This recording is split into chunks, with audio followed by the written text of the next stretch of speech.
In 1803, the United States bought 827,000 square miles of land for just $15 million. Land that today would be worth around $16 trillion. In reality, no one knew what they just stepped into. That gamble would explode into gold rushes, violence, outlaws, and chaos. The Wild West.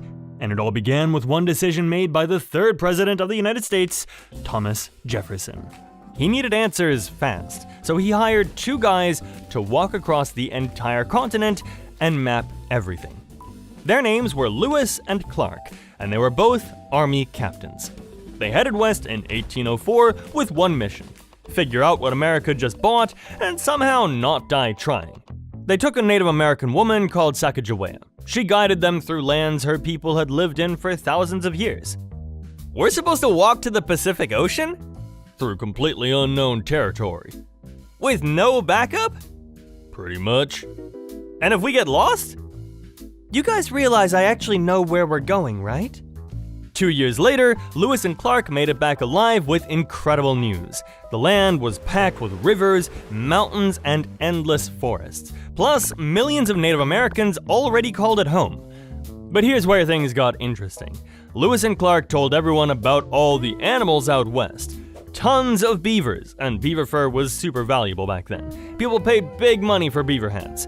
So, mountain men, crazy wilderness explorers who hunted animals, followed Lewis and Clark's route into the unknown.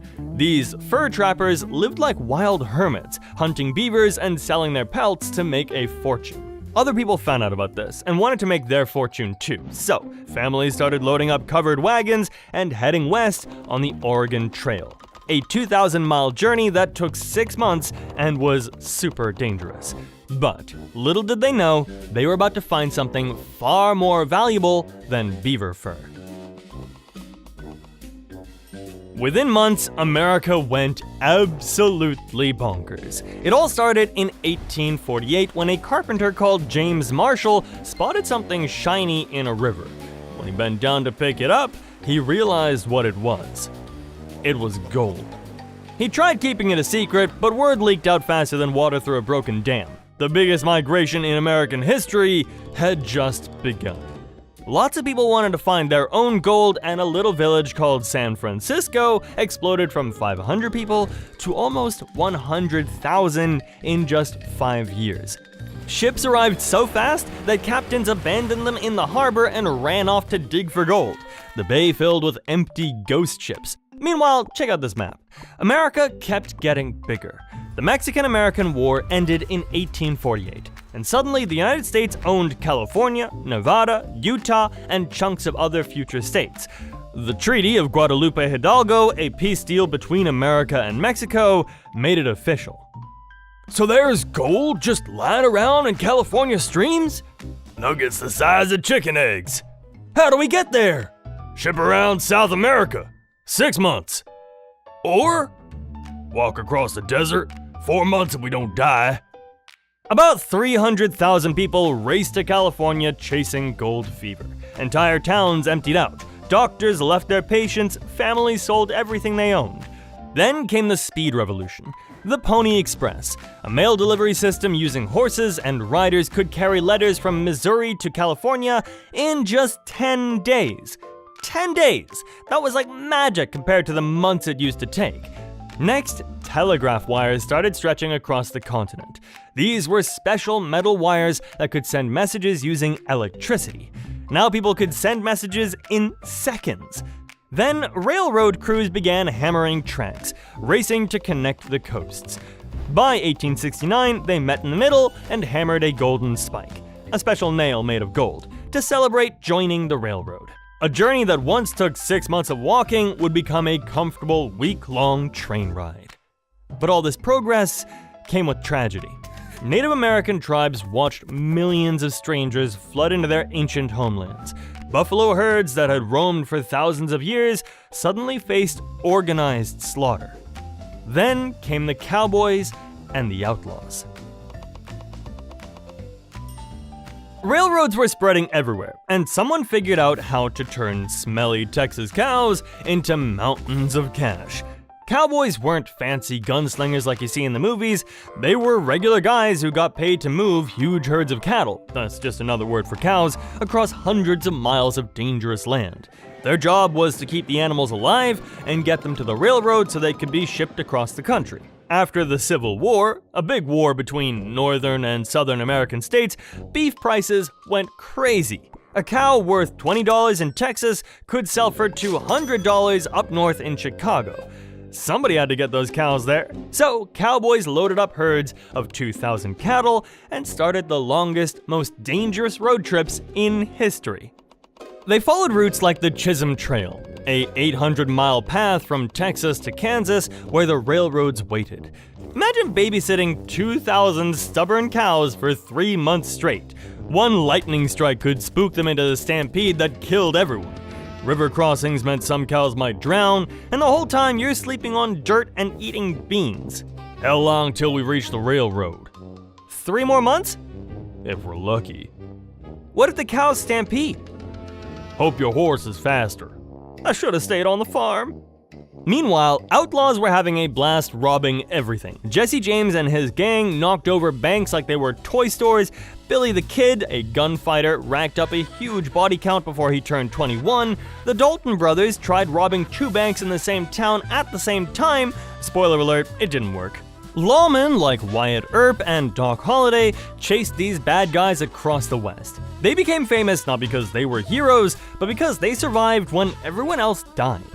Towns blew up overnight wherever cattle drives met railroad tracks.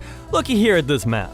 Abilene, Dodge City, and Tombstone went from empty prairie to wild boom towns in a single season. Saloons and gambling halls sprang up everywhere. And with all this super fast expansion, the railroads became targets for outlaws. Trains were carrying millions of dollars in gold and cash across the Wild West, with almost no security. It was mad. In 1873, Jesse James pulled off the first train robbery in American history. He walked away with $3,000. That's like stealing $100,000 today.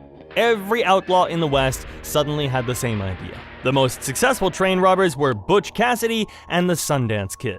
Their real names were Robert Parker and Harry Longabout, but nobody remembers that. They led a gang called the Wild Bunch and became legends. Check out the map. See all these train routes crossing the West? Each line was a potential gold mine for outlaws. Butch and his gang hit trains across Wyoming, Montana, and Utah. Here's how they did it.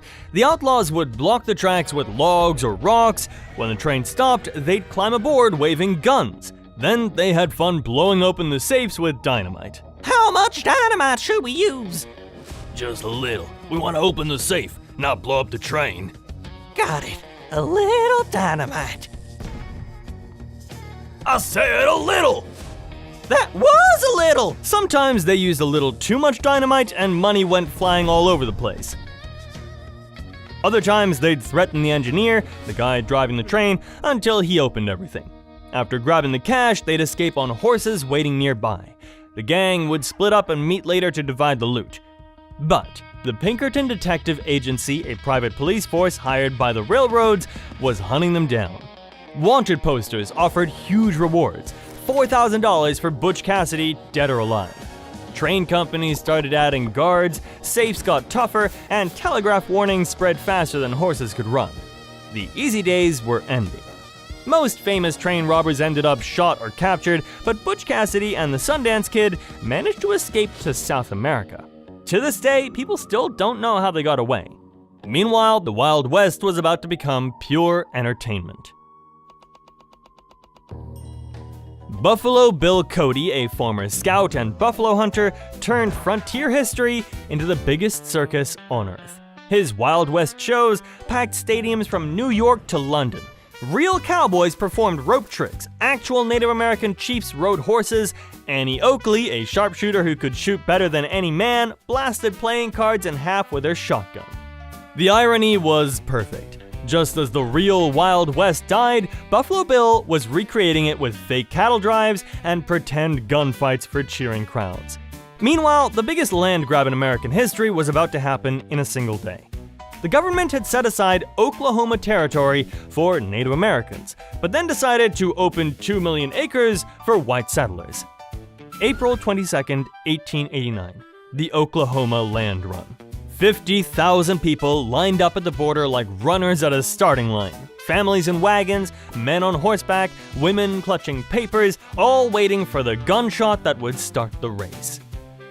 When they fire that gun, we just run? Yep, first person to stake a claim gets the land. What if two people reach the same spot? Hope you're faster. That seems messy. Welcome to America, partner. At exactly noon, soldiers fired their guns, and the thousands of people all ran as fast as they could in the greatest land stampede ever recorded. By sunset, entire towns existed where morning had shown empty prairie. Oklahoma City went from 0 to 10,000 residents in 6 hours. Guthrie had 15,000 people by nightfall. Check out the map. See how these cities just appear? The last territories were becoming states faster than mapmakers could keep up. Arizona and New Mexico joined America in 1912, and then the America we know today was complete. The Wild West sure was a crazy time, but it didn't fade away slowly. It got bulldozed by progress, then immediately turned into entertainment. Within just over 100 years, America had civilized its frontiers so completely that it had to hire actors to remind people what wildness used to look like. But did you know that once, a long time ago, America was genuinely terrified of a tiny little European country with windmills? It's another hell of a story. You can watch that video right here.